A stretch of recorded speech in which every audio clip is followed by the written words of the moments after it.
All right, we are back to Microsoft Ignite NZ. It's fantastic. I'm here with a special guest. We're going to talk about some things, but just as sort of laundry kind of stuff, make sure that if you have any questions, you send them below. And also, I think we have a schedule below that you can see all the cool things that are happening today and tomorrow. Make sure you stay tuned for Microsoft Ignite NZ. And I have been saying NZ a lot because we are in New Zealand. We are. Absolutely, yeah. You look like you're from New Zealand, man. You got like an awesome hair. Like, I wish I could grow like a manly beard like yours, man. Yeah. So tell us who you are, man. I'm so sorry. I got you. I am Jason Goodsell. I am a MSP. Been an MSP for nearly 2 years now.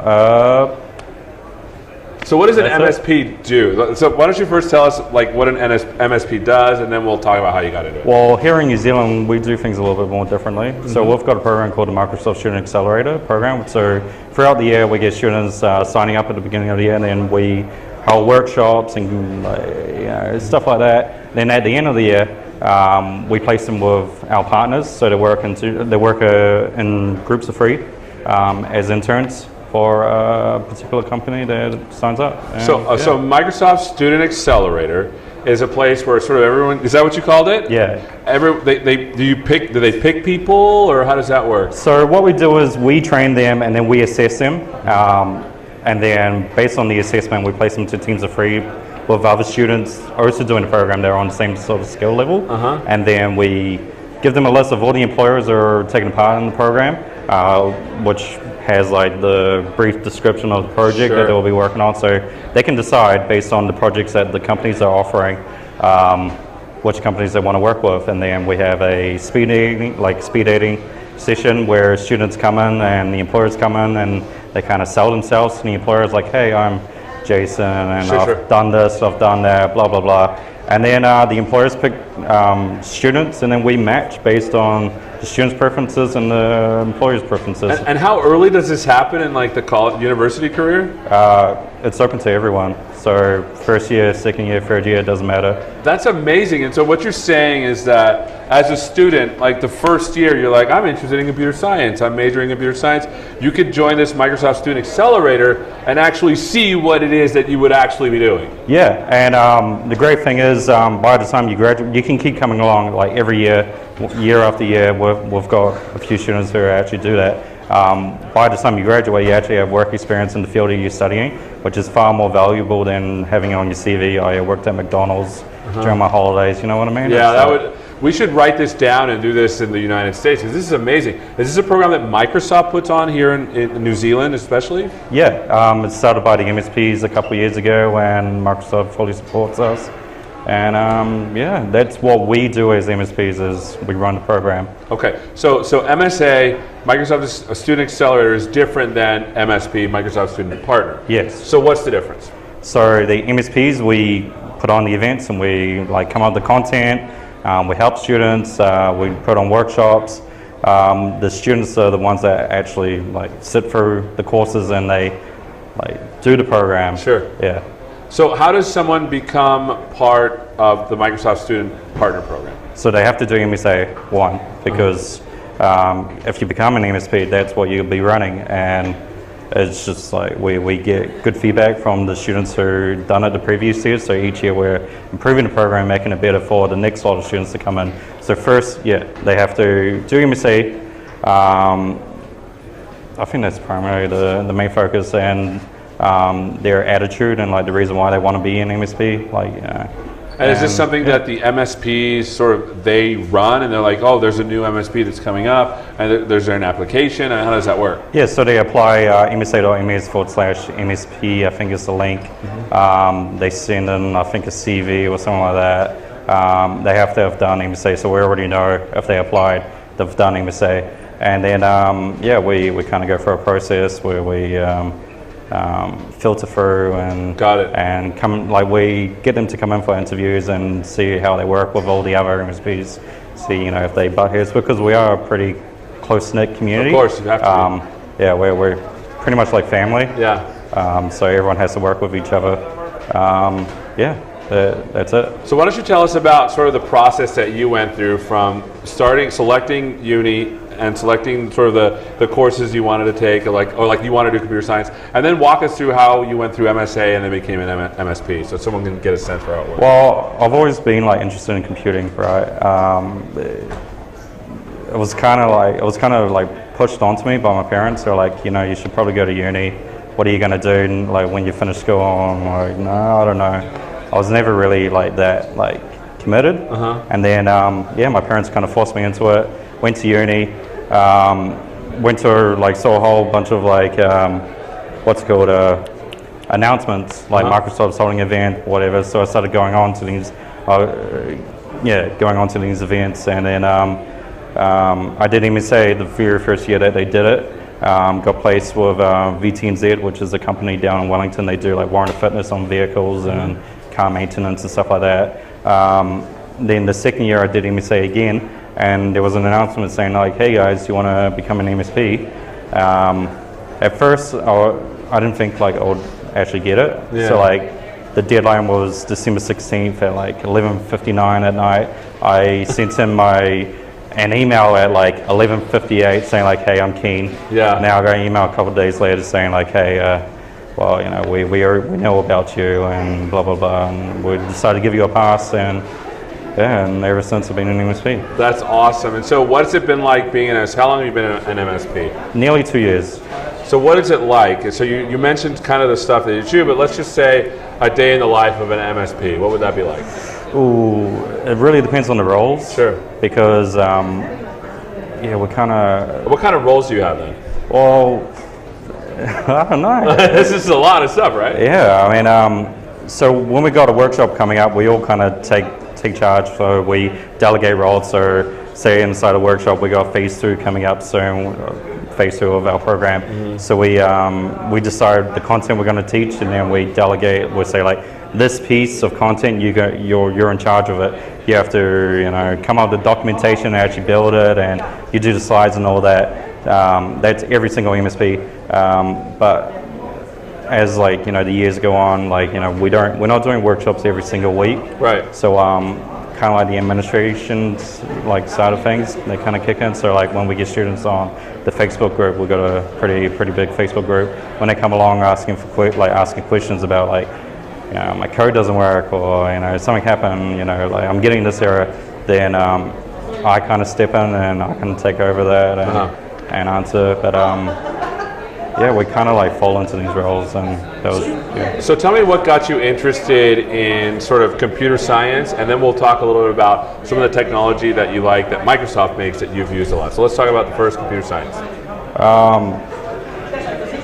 I don't know. I mean, was it just like something you're like, oh, I want to do this? Well, I was, okay, I guess, I don't know, it was like something like, you know, when you're younger, like, you know, it's kind of cool, like computers, like, oh, I can play Need for Speed Underground 2 on my laptop and like play music and movies, and it's like, I had this, okay, so in year 6, I had this one kid who... What does year 6 mean? Is that year like... 6 is like, so you start off at year 1, 2, 3, 4, so it's like around 10 or 11. Got it. There was this one kid, and the teacher will be like, oh, he's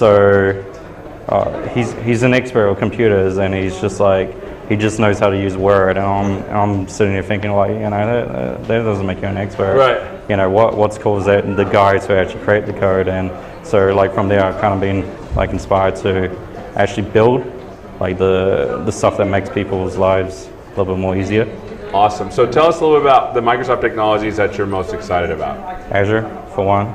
Azure is like so huge, though. I mean, like, when I look at Azure, I'm like, what should I even start with? What are some technologies inside of Azure that to you are exciting? I use, like, if I was to use Azure, primarily I use app services, because like I build mobile apps. That's what I use it for. I started to look into machine learning, and that's something else I want to get into. Yeah, primarily there's just those two. So if someone were to say to you, tell me how to get started with Azure, what would be some suggestions that you would have? Like, what stuff have you built, and give us a sense for what it takes to sort of build these kind of applications. Well, like you built something, right? Yeah, what is something you've built? Take us through the process of like, well, I built this thing, and I had to do this, and then I had to do this, that, and then tell us. Okay, so I did Imagine Cup this year and last year, but last year So the application was called Lassie, you know, the TV show dog. Sure, sure. Yeah, so it was like a check-in service. I think the Canadian team from last year, they had like a similar sort of solution. So that there was primarily ran by Azure, like Azure Mobile Services. So you can like check in, you can like enter in like an address where you're going to, and every minute or so, I had like a job scheduler that would ping the phone. It would send a push notification, and the application would intersect that and then fire up the locator and send it back to Azure. So inside the table, if anything happens to the phone, like the phone runs out of battery or the phone dies or whatever, their recipient, their chosen friend or whatever, can see exactly where their friend's been.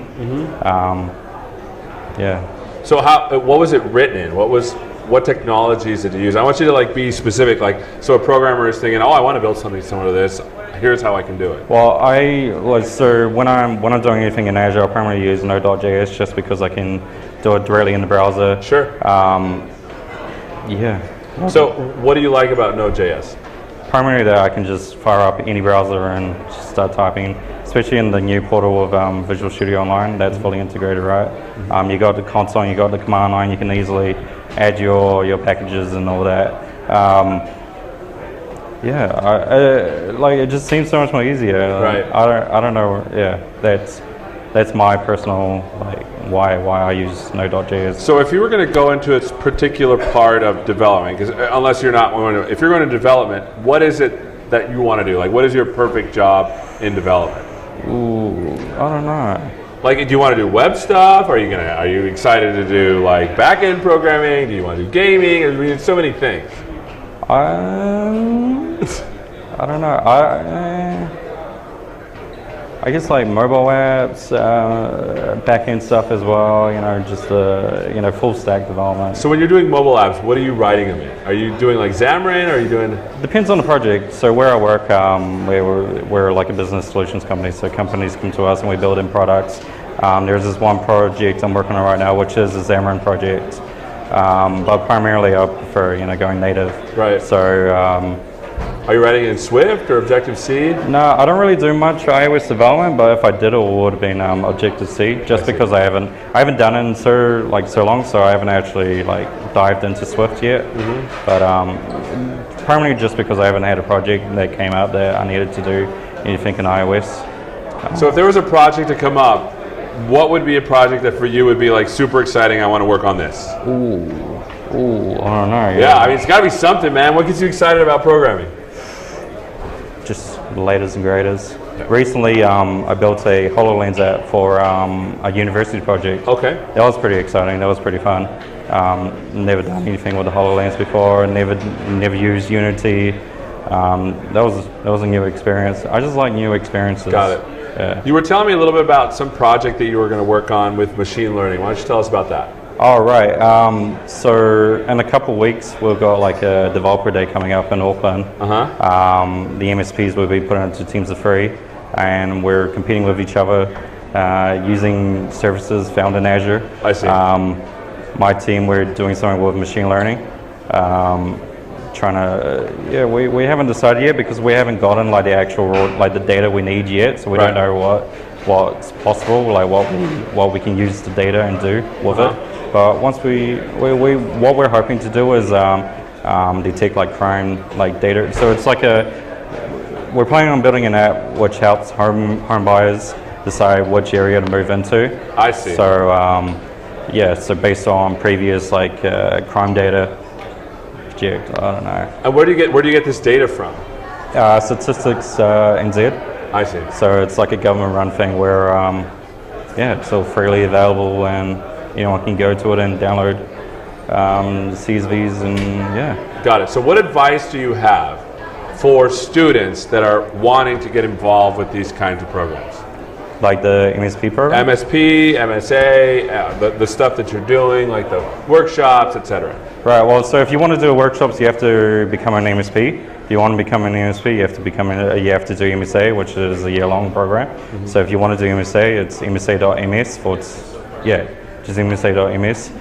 sign in there. You can't really sign up now. You have to wait until next year. Got it. But go for the program, and then you'll get like an invite to join up and become an MSP, and then from there, yeah.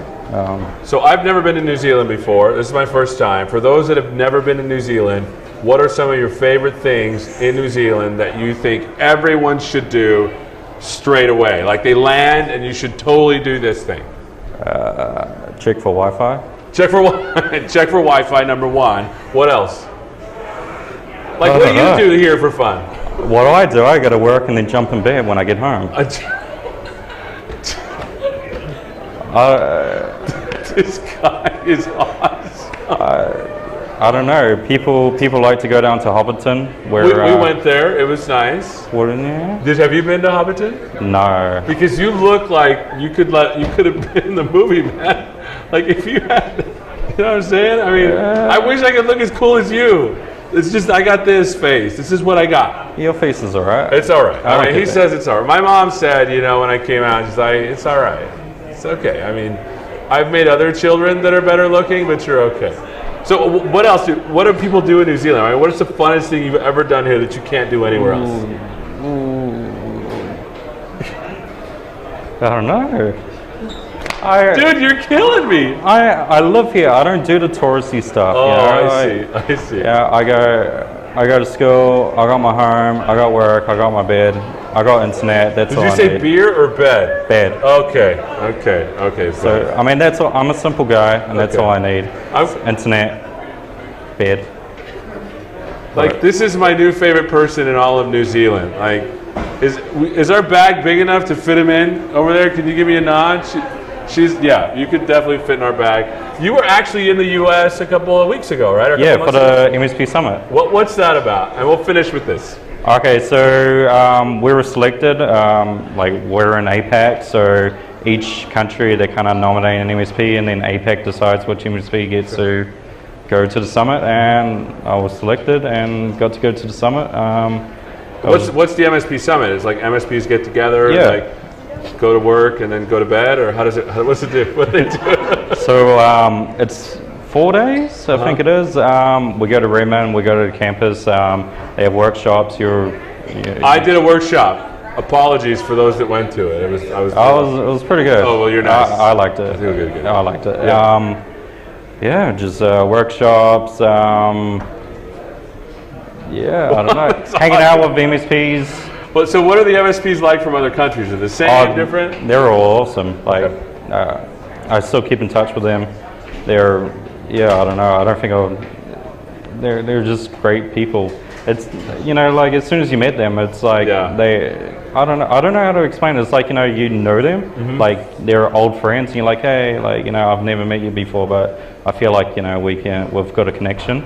That's awesome. You know what I mean? How long before you're done with school? Ooh, it depends, because, okay. I've had that face when I'm in school, I don't know. Tell me about it. Sorry, you were talking. Okay, so I got an exam on Saturday, this Saturday. Saturday? You guys take tests on Saturday? Yeah, it's an exam, final exam for the semester. I got 2 papers left, and then I can graduate, but I haven't decided what I'm going to do next year. I might go back and do more papers or graduate. What's more papers? What's that mean? Like, you have to do like a minimum of like 360 papers? Points. No, points. Okay. Each paper is worth like 15 points. If you get 360, you can graduate, but you can do more courses, like more papers, which is like a semester long, and I don't know. So I haven't decided what I'm going to do next year. Well, look out for awesome things from this guy because he's fantastic. Thanks so much for spending some time with us. Jason, my name is Seth Juarez. This is MS Ignite NZ. Coming up, we have a session, and then after, I'm going to bring Rick on. That dude, man, he's throwing stuff at me. He's going to come on and wrap up today and tell you a little bit about tomorrow. So we'll see you after the session. Take care.